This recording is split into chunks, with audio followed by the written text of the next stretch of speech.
All right. Look, hey. So for those of you who aren't on the twits and are not getting necessarily the information as fast as I am, there's now been shots fired. Both the House and Senate floors have been taken by protesters. Once again, shots have been fired. There's pictures from Elijah Schaefer has up of the workers were moved out so quickly from the Capitol buildings that their computers are still up. There's still lots of scuffles between police and mostly peaceful protesters.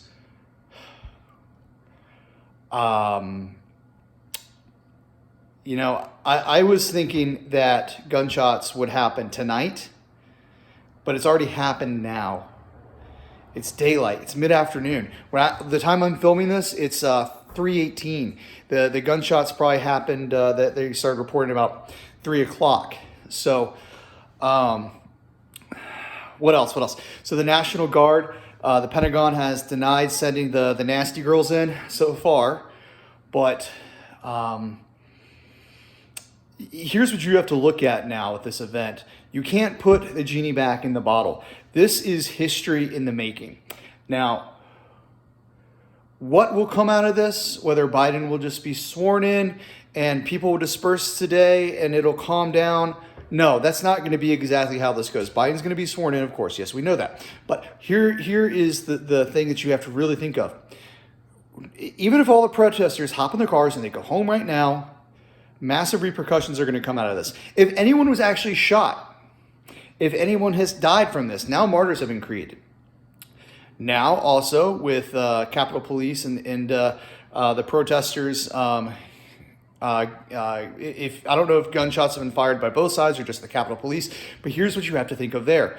There will be reprisals because you're creating martyrs.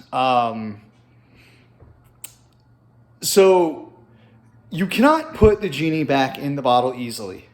If you're a Capitol Police, I suggest you go home.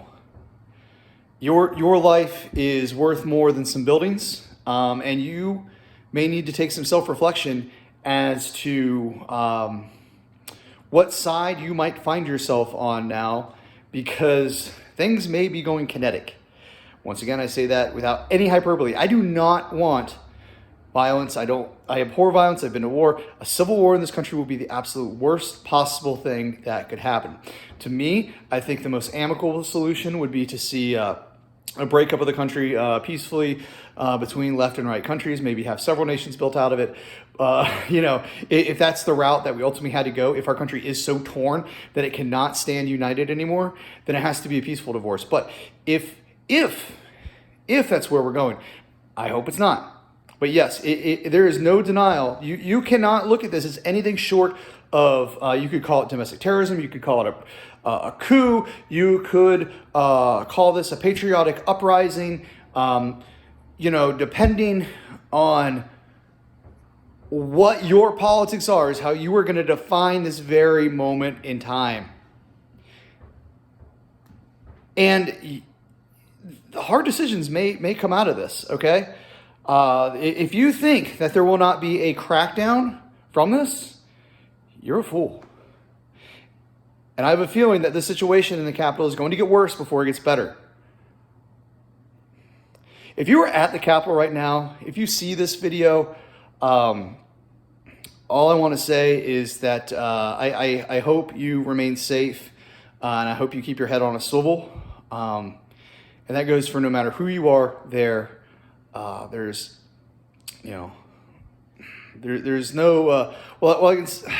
I don't know. You know what? I'm out of words right now. Deuces.